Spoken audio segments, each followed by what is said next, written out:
Hello and welcome. My name is Dr. Marilyn Glenville. I'm a nutritionist and I specialise in women's health.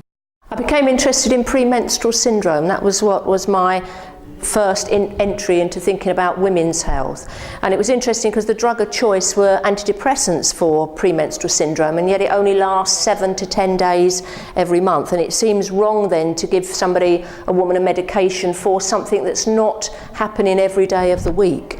So I looked into premenstrual syndrome, and there's a lot of evidence around using nutrition, vitamins and minerals, changes in diet, in order to help that woman get rid of those symptoms, have a good regular cycle, comfortable. And from that thinking around premenstrual syndrome has come all of my interest in women's health, including polycystic ovary syndrome, endometriosis, fibroids, fertility, the menopause, osteoporosis. Understanding that what we eat makes a difference in terms of our health and for women in terms of their hormones, and that if we get that balance right, it can help them conceive naturally, it can get them through the menopause without drugs. It's really trying to get away from using medication and trying to treat the cause rather than just the symptoms. Natural health, I think, is expanding. I've been in this field a long time, and before it was harder, and it was really people who were thinking about their health. Nowadays, we've got, for me, for women, because I'm mainly seeing women, they're going on the web, they're reading books, they do a lot of research, and they now don't just accept something. It's not they go to the doctors and then sort of say yes sir, no sir. They're asking, what other choices do I have? Would these drugs have side effects? What do I do if I don't do anything? Do I have other options? And it's that they want to know their options to make an informed decision. So I see this actually expanding in terms of natural health because of the choices particularly that women want to make and want to take responsibility for their health.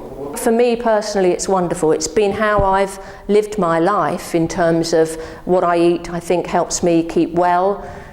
I can't stop the clock, but I'm trying to slow down the aging process so I've got a good quality of life.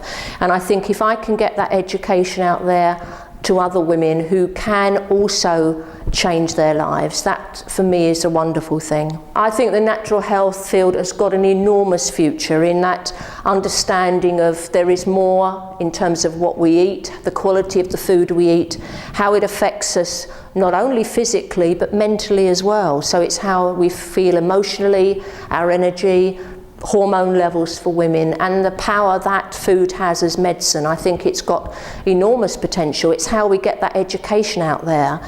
So it's helping women to understand what changes they should make and being able to make those changes practically in their lives. The most important steps a woman can make is to make sure they balance their blood sugar. That means thinking about taking away added sugar, white carbohydrates like white rice, white flour, and the stimulants like a lot of caffeine, and making sure they eat regularly, because most of the symptoms that the women come into the clinic with, like tiredness, anxiety, tension, irritability, low energy, often can be traced back to the fact that their blood sugar is on a roller coaster the whole day, and they even that out.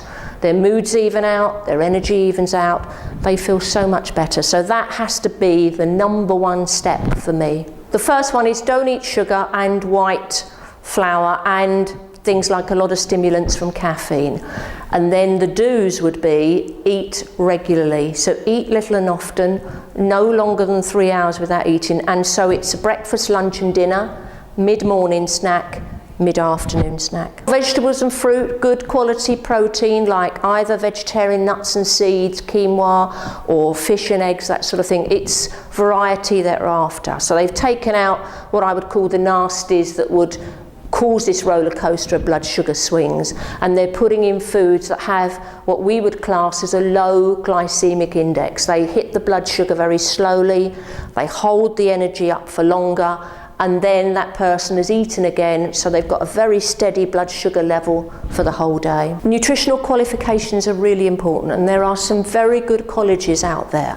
I would say do your research, have a look at the quality of courses that are being offered, look at the clinical expertise that that course gives you, and really take that on board and do your research and make sure they have good qualifications and good subject matter that you want to have qualifications in. I would hope that most graduates who come out of a good nutrition course will practice, because that information that they've learned is so valuable to the lay person, and we want to get that information out there, whether it's through one-to-one consultations, whether it's them giving talks in their local community. It would be such a waste if people don't use that information, that they've actually taken the time to get a qualification.